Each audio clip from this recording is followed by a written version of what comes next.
अस्सलाम वालेकुम, आप देख रहे हैं टेक्निकल पीर साहब। मेरा नाम है बाबर अली हाशमी। अभी जो मैं वीडियोस बनाता हूँ क्रिप्टो करेंसी के बारे में, ये बिल्कुल बेसिक वीडियोस होती हैं और ये अगर 6 क्लास का कोई बच्चा भी देखेगा ना तो उसको आराम से समझ आ जाएगी। बिल्कुल देसी से लफ्ज़ होते हैं पाकिस्तानियों को जो आराम से समझ आ जाए।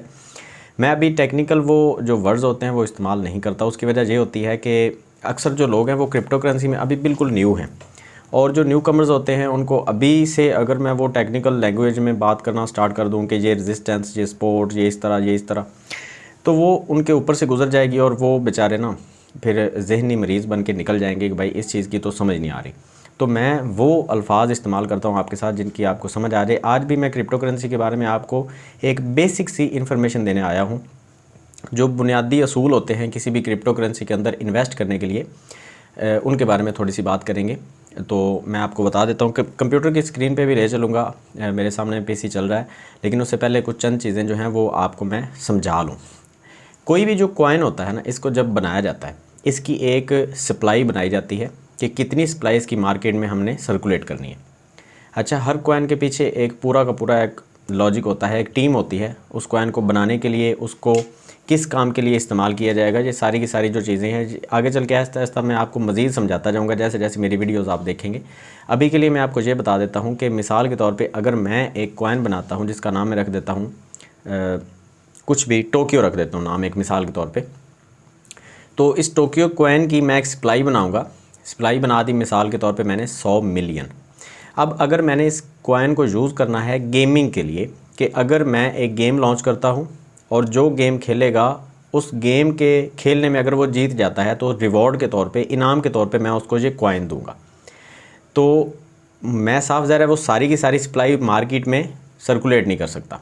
अगर मैंने 100 मिलियन कॉइन बना के अपने पास रख लिया तो उसमें से 20% जो है, 100 में से 20%, 20 मिलियन जो है वो मैं मार्केट में सर्कुलेट कर दूंगा। वो लोग ख़रीद सकते हैं, बेच सकते हैं, एक्सचेंजेस के पास पड़ा होगा, वो लोगों को वो ट्रेडिंग के लिए इजाज़त दे देंगे। ट्रेडिंग पेज बन जाएंगे, OKX पे आपको मिल जाएगा, बाइनांस पे मिल जाएगा और जो 400 एक्सचेंजेस तकरीबन हैं उन पे वो अलग अलग एक्सचेंज के ऊपर मैं लिस्ट करवा दूंगा, वहाँ से आपको वो मिल जाएगा। लेकिन 80% जो उसकी सप्लाई है 80 मिलियन वो अभी मेरे पास पड़ी होगी। जैसे जैसे गेम में कोई बंदा जीतेगा, कोई बंदा गेम में पार्टिसिपेट करेगा, कोई टूर्नामेंट खेलेगा गेम के अंदर, तो उसको मैं वो रिवॉर्ड के तौर पे, इनाम के तौर पे वो कॉइन जो है वो गिफ्ट करता जाऊंगा ताकि मेरी गेम के ऊपर ज़्यादा से ज़्यादा ऑडियंस आए और जो मेरी गेम खेलने आएंगे वो मेरी गेम के अंदर अगर कोई मिसाल के तौर पे फाइटिंग वाली गेम है तो मैं उसमें क्या रखूँगा कि तलवारों से अगर लड़ाई हो रही है ना तो तलवार ख़रीदने के लिए आपको मेरा वो कॉइन ख़रीदना पड़ेगा। अब जो 20 मिलियन सप्लाई मैंने मार्केट में ऑलरेडी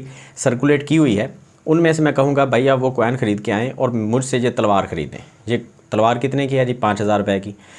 सामने वाले बंदे के पास कितने की है जी? 10,000 रुपये की। तो आप उनसे लड़ाई करेंगे तो 10,000 वाला जीत जाएगा तो मैं उसको रिवॉर्ड के तौर पे दूंगा क्योंकि उसके पास महंगी तलवार थी। मैं एक मिसाल के तौर पे बता रहा हूँ आपको। ये गेमिंग कॉइन इस तरह से काम करते हैं।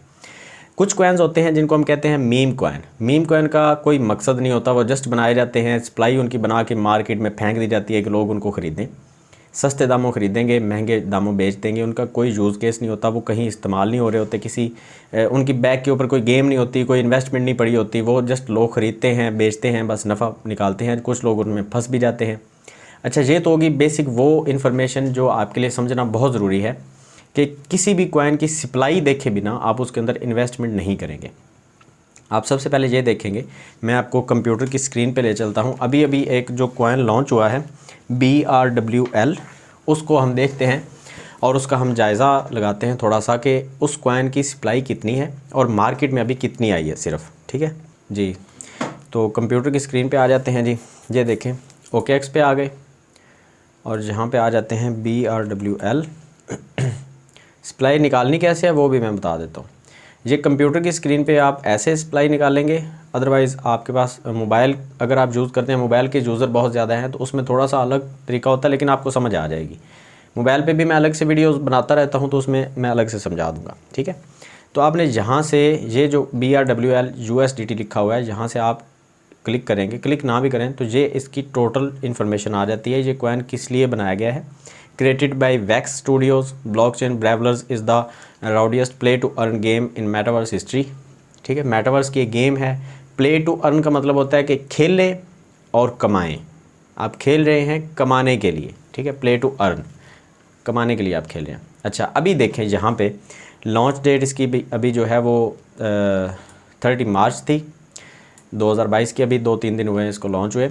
इसकी जो टोटल सप्लाई है ना वो देखें कितनी ज़्यादा है, मुझसे गिनी भी नहीं जा रही, मेरी मैथ थोड़ी सी वीक है। तकरीबन 10 खरब के करीब इसकी सप्लाई बनती है, ठीक है। अच्छा, अभी जो इसकी ये मैक्सिमम सप्लाई है, एक होती है मैक्सिमम सप्लाई, एक होती है सर्कुलेटिंग सप्लाई। मैक्सिमम सप्लाई वो होती है जो कंपनी टोटल बना देती है, उसके बाद वो सप्लाई बनेगी नहीं, वो टोटल बन चुकी है। मिसाल के तौर पे जैसे मैंने बताया 100 मिलियन वाली बात, ये टोटल जो सप्लाई है मैक्सिमम सप्लाई के अंदर वो बता देते हैं कि इतनी हमारे पास इस कॉइन की सप्लाई है। ये देखना ज़रूरी क्यों है वो भी बताता हूँ आगे चल के। अच्छा, आगे आ जाते हैं जी। सर्कुलेटिंग सप्लाई कितनी है? सिर्फ़ और सिर्फ 5 करोड़, सिर्फ 5 करोड़ 50 मिलियन के करीब। और ये जो सर्कुलेटिंग सप्लाई है अभी मार्केट में पड़ी है, इसके अकॉर्डिंग हमें इसकी प्राइस मिल रही है, ये देखें इसकी प्राइस में मिल रही है 0.6 सेंट, ठीक है। तो अभी ये तकरीबन आपको ऐसे समझ लें कि आधे डॉलर की ये आपको मिल रही है जी करेंसी। मैं मोटा सा आपको ना हिसाब बता रहा हूँ, आपको समझने में थोड़ी सी आसानी होगी, मुझे बताने में आसानी होगी।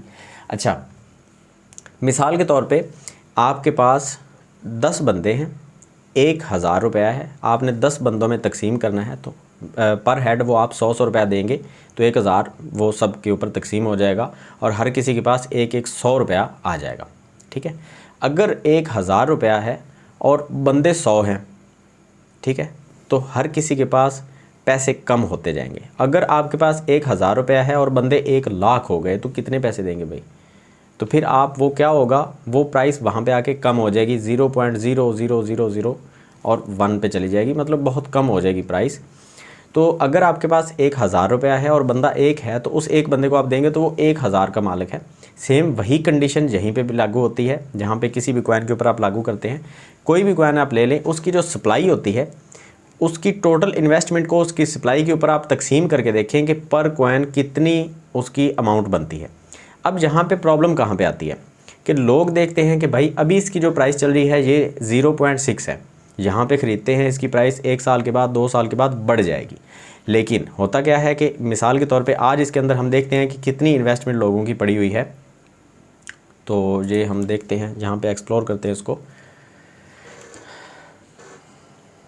अभी इसके होल्डर जो हैं वो ये देखें, इसके 84 होल्डर हैं तकरीबन, मतलब कोई इतने ज़्यादा होल्डर नहीं है इसके। अभी न्यू करेंसी है, बिल्कुल 2-3 दिन हुए हैं इसको। तो मज़ीद मैं एक चीज़ और यहाँ पे आपको ना बताना चाहूँगा। अभी जब आप जाएंगे ना, जहाँ पे टोटल सप्लाई भी आपने देख ली और इसकी मैक्सिमम सप्लाई भी आपने देख ली और सर्कुलेटिंग सप्लाई भी आपने देख ली, तो उसके बाद आपने प्रोजेक्ट इन्फॉर्मेशन में चले जाना है और यहाँ पे आपको कुछ इंटरेस्टिंग चीज़ें और भी मिलेंगी। ये देखें, मार्केट कैप। मार्केट कैप का मतलब है कि टोटल जो लोगों ने इसके अंदर पैसा डाल दिया है और अभी तक इसके अंदर टोटल जो पैसा पड़ा है हाज़िर वक्त, ठीक है, ये कम होता रहता है, ज़्यादा भी होता रहता है, ये चलता रहता है, लेकिन अभी तक जो इसके अंदर टोटल पैसे पड़े हैं वो 33.41 मिलियन डॉलर पड़े हैं इसके अंदर, ठीक है। 33 यानी कि आप 33 लगा लें, 33 मिलियन डॉलर इसके अंदर अभी तक सरमायाकारी हो चुकी है, इसके अंदर लोगों ने पैसा रख दिया और ये तकसीम होंगे इस सर्कुलेटिंग सप्लाई के ऊपर कि 5 करोड़ जो सप्लाई है इसके ऊपर आप तकसीम करेंगे तो एक कॉइन की जो वैल्यू निकल के आएगी वो ये निकल के आएगी 0.66, ठीक है। अच्छा, अगर मिसाल के तौर पे मैं आपको जैसे पहले समझा रहा था कि अगर ये सप्लाई जो है 10 खरब से ज़्यादा जो सप्लाई पड़ी है इनके पास, जो लोग गेम खेलेंगे इन्होंने वो लोगों को गिफ्ट करनी है तो वो मार्केट में आएगी। आज अगर आप इस कॉइन के अंदर एक $100 $200 इन्वेस्ट करते हैं ये सोच के कि अभी हमें बहुत सारे कॉइन मिल जाएंगे और कल को जब इसकी प्राइस ऊपर जाएगी तो हम बेचेंगे, तो ये आपका सोचना बिल्कुल गलत होगा। क्योंकि यहाँ पे आप देख सकते हैं कि इसकी सप्लाई अभी सिर्फ़ और सिर्फ 5 करोड़ है। ये अगर 1 अरब तक पहुँचती है, 1 अरब तक सिर्फ, जबकि 10 खरब से ज़्यादा इनके पास तो सप्लाई पड़ी हुई है, अगर ये 1 अरब तक पहुँचती है तो इसकी प्राइस कितनी नीचे चली जाएगी। और ये पहुंचेगी, ये बहुत जल्दी पहुंच जाएगी, क्योंकि बहुत सारे लोग इसके अंदर गेमिंग करना स्टार्ट करेंगे अपनी अर्निंग के लिए और जो टोकन उनको मिलेंगे वो यहाँ से कैश आउट करवाएंगे और उनको जो पैसे मिलेंगे वो यहाँ से कैश आउट होंगे।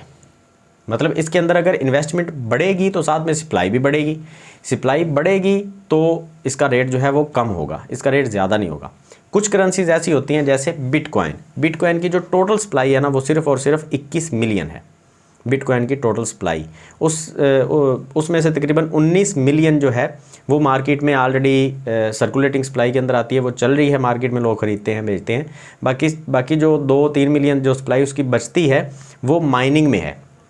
वो थोड़ा सा मतलब लंबा टॉपिक है, उसके बारे में अलग से एक वीडियो बनाएंगे कि लोग जो माइनिंग कर रहे हैं उसमें जो उनको रिवॉर्ड मिलता है कैलकुलेशन करने में, वो सारा एक अलग टॉपिक है। अर्निंग का वो भी एक अच्छा सोर्स है, पाकिस्तान में नहीं लेकिन अच्छा सोर्स हो सकता है अगर आप उसमें थोड़ी बहुत इन्वेस्टमेंट ज़्यादा करते हैं तो ये सर्कुलेटिंग सप्लाई आज हमने सीखा कि सर्कुलेटिंग सप्लाई हमने देखनी है, टोटल सप्लाई हमने देखनी है, उसका मार्केट कैप देखना है, ठीक है। और उसके बाद हमने फैसला करना है कि इसको लॉन्ग टर्म के लिए हम होल्ड कर सकते हैं या नहीं कर सकते। अगर लॉन्ग टर्म के लिए होल्ड करना है तो उस करेंसी में करें जो करेंसी ऑलरेडी मार्केट में सर्कुलेटिंग है, अब उसकी और सप्लाई नहीं आनी मार्केट में, सप्लाई उसकी कट ऑफ हो चुकी है पीछे से जितनी पड़ी है, अब उसमें फंडिंग होगी, उसके अंदर पैसे ज़्यादा से ज़्यादा आते जाएंगे तो उसकी प्राइस जो है वो बढ़ती जाएगी, ठीक है। तो आज की वीडियो ज़्यादा लंबी नहीं करेंगे, मैं जस्ट आपको ये जो बेसिक चीज़ें हैं, ये छोटी छोटी चीज़ें मैं आपको समझाना शुरू मैंने कर दिया है, क्योंकि अक्सर लोगों को ये चीज़ें पता नहीं है। वो कोई भी कॉइन उठाते हैं, लॉन्ग टर्म के लिए इन्वेस्टमेंट करके रख देते हैं, चंद दिनों के बाद, चंद महीनों के बाद उनको पता चलता है कि भाई मेरी वो इन्वेस्टमेंट जो है वो डूब चुकी है। शुरू में मैंने भी बहुत गलतियाँ की थी, उसका खमियाजा भुगतना पड़ा, लेकिन अब क्योंकि मुझे पता है तो मैं चाहता हूँ कि आप वो गलतियाँ ना करें। आप उन गलतियों से थोड़ा सा, मेरी जो गलतियाँ उनसे थोड़ा सा आप सीख जाएँ, ताकि आपके पैसे ज़ाया ना हो, आपकी हक हलाल की जो कमाई है वो क्रिप्टो के अंदर आप ज़ाया ना कर दें, ठीक है। तो खैर मिलते हैं नेक्स्ट वीडियो में ऐसी अच्छी सी इंटरेस्टिंग सी इन्फॉर्मेशन के साथ। अगर वीडियो अच्छी लगी है तो लाइक ज़रूर कर दिया करें, काफ़ी मेहनत लग जाती है वीडियो बनाने में, एडिट करने में, अपलोड करने में, तो आपका लाइक करने में कुछ भी नहीं जाएगा, कोई मेहनत नहीं लगेगी, सिर्फ आपने थम्स अप दबाना है और चैनल को सब्सक्राइब ज़रूर करें ताकि आप तक मेरी वीडियोज़ के नोटिफिकेशन पहुँचते रहें। मिलते हैं नेक्स्ट वीडियो में, दुआ में याद रखें। अल्लाह हाफ़िज़।